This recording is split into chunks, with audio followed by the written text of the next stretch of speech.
Good morning, everyone. Australia welcomes the announcement of a ceasefire and hostage agreement in Gaza after 15 months of conflict and a devastating loss of civilian life. The Australian government has consistently been part of international calls for a ceasefire and for a release of hostages. This agreement is a constructive step towards peace and stability in the region. Today must mark the beginning of a new chapter for the Israeli and Palestinian people. We hope it will allow the Palestinian people the opportunity to rebuild, reform their governance, which is most necessary, and pursue self-determination. Australia remains unequivocal in our condemnation of Hamas's atrocities on the 7th of October and of the ideology that drives this terrorist organisation. There must be no role for Hamas in the future governance of Gaza. Any future Palestinian state must not be in a position to threaten Israel's security. We will continue to act in partnership with the international community to support the urgent humanitarian needs of the people of Gaza. Can I say that when Labor established the NDIS, we made a promise to people with disability, to families and to carers, not to leave you behind.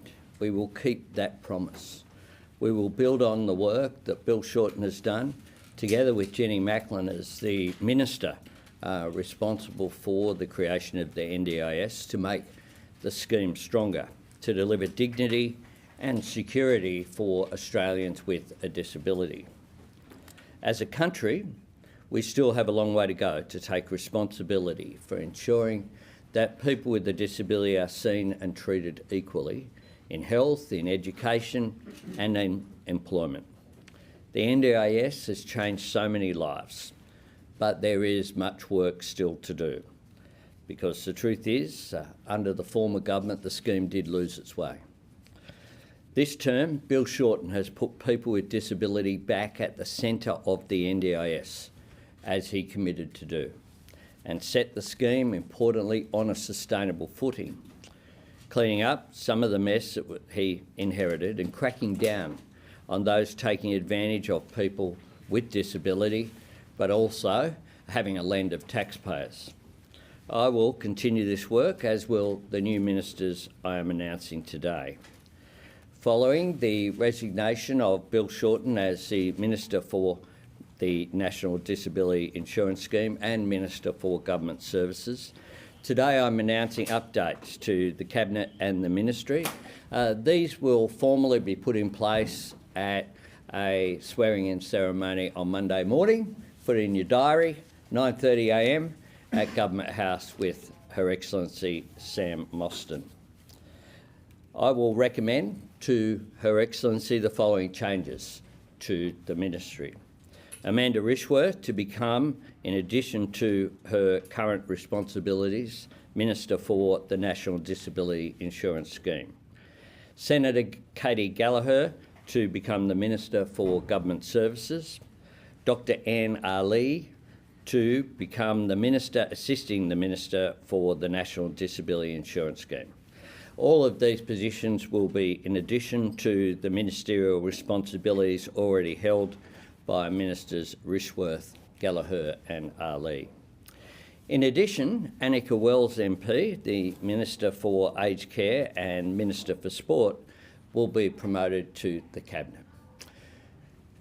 Annika Wells has delivered the most significant reforms on aged care this century, with the legislation that passed through both Houses of Parliament at the end of last year, and has delivered on the commitments that were made. There is now a nurse in a nursing home, as they used to be called, 99% of the time. There are literally millions of hours of additional care being given to our older Australians who deserve to live their later years with dignity and with respect. My government has been determined to deliver just that, and Annika Wells has done an outstanding job as the Minister, as well as in her sport portfolio, of course, being the Sports Minister when Australia's had our most successful Olympic Games ever.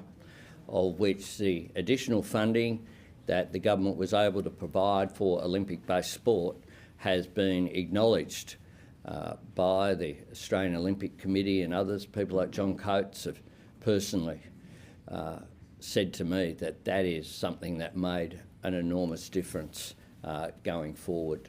And that is, as a sport-loving country, that is something that lifted up all Australians during the Olympics and, importantly as well, during the Paralympics. I once again conclude by paying tribute to Bill Shorten for his decades of service and the tangible positive difference he's made to the lives of Australians all over the country and to the NDIS. And also, of course, as the member for Maribyrnong.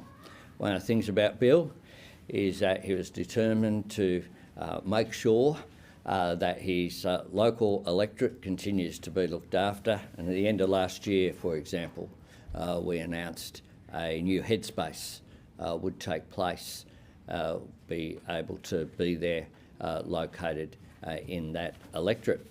And I wish, as does every member of the Labor Party, wish Bill well in his future career.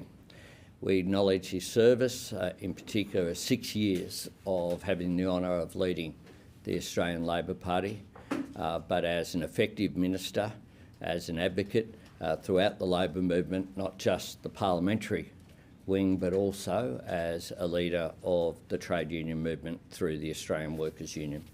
Happy to take a couple of questions. Prime Minister, on the ceasefire deal announced today, what's your message to Australians for whom this conflict is so personal, and do you hope that this breakthrough will lower some of the tensions in the community? I certainly hope and have consistently called for a lowering of the temperature here. Australians, I believe, wanted to see the hostages released. They want to see an end to conflict. They also don't want conflict brought here. And the Director General of ASIO on this very stage in a number of media conferences called for a lowering of that temperature. But I think that this is an important breakthrough. I pay tribute to the US administration, both the Biden administration and incoming President Trump as well. I've had a number of discussions with Secretary Blinken, who's travelled personally to the Middle East on so many occasions, trying to achieve a breakthrough. This is not the end, importantly. This is a really important breakthrough and step forward. Prime Minister, on the ceasefire deal, would you personally reach out to Benjamin Netanyahu to try and start a new chapter in Australian-Israel relations? I have no issue with Australia-Israel relations remain, in my view, strong. Can I just ask you, Prime Minister, if this ceasefire can hold, when are you going to recognise Palestinian statehood? Is that something you can see happening before the next election, or is it a commitment Labor will take to the next election? Well, I can't see any circumstance where that can happen before the election. Hang on. We need, as well, there hasn't been an election in Gaza or West Bank for almost 2 decades. And quite clearly, the Palestinians need to have reform as well. Hamas can play no role in a future Palestinian state. Can you just reflect on the tens of thousands of lives lost in Gaza, and I guess in particular since Australia has been calling in other countries for a ceasefire, how that death toll has just continued to climb? Well, we have been one of in excess of 150 countries, including our Five Eyes partners in the United Kingdom, Canada and New Zealand, consistently calling for a ceasefire, consistently calling for the release of hostages, consistently calling for humanitarian aid to be allowed to get to Gaza as well. This has been an enormous tragedy, and in the first resolution that was carried with the support of all the major parties in Parliament. It referred very clearly to the loss of innocent life. Prime Minister, just on the incoming administration, overnight we had Secretary of State elect Marco Rubio make comments saying he was a strong supporter of AUKUS. Is that a relief for you, or does that match the private conversations that your administration has been having with Trump officials coming on board? It's not a relief, it's what I've been saying consistently. There is very broad support for AUKUS across the Congress, across the US Senate, and I have no doubt that there will be support for AUKUS from the incoming administration, because it's something that is in the interests of both of our nations, but also importantly in the interests of the international community. Prime Minister, just back on the ceasefire, it's obviously going to take many years to rebuild Gaza, let alone re-establish civil society there. How many more thousands of Palestinian refugees is Australia prepared to take? We are focused on what Palestinians want, which is they want to be able to live in Gaza and the West Bank, to be able to live with, overwhelmingly, with peace, security and prosperity.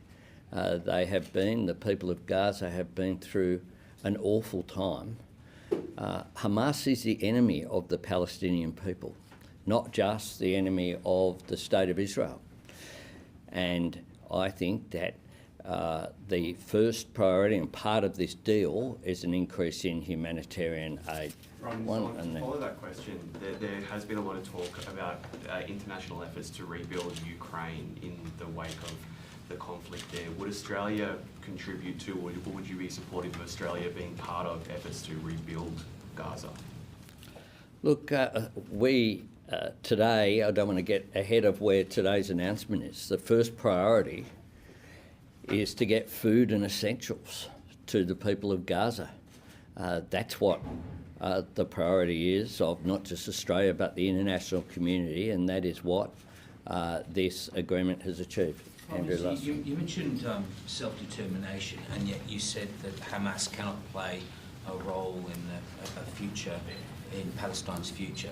Are you therefore calling on Palestinians and supporters of Hamas to reconsider that support and indeed reject Hamas? Absolutely, there is no role for Hamas and a terrorist ideology in a future Palestinian state. That's the Australian government's clear position, and that's the position of the international community.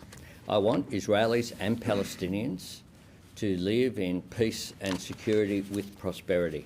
That is in the interests of both.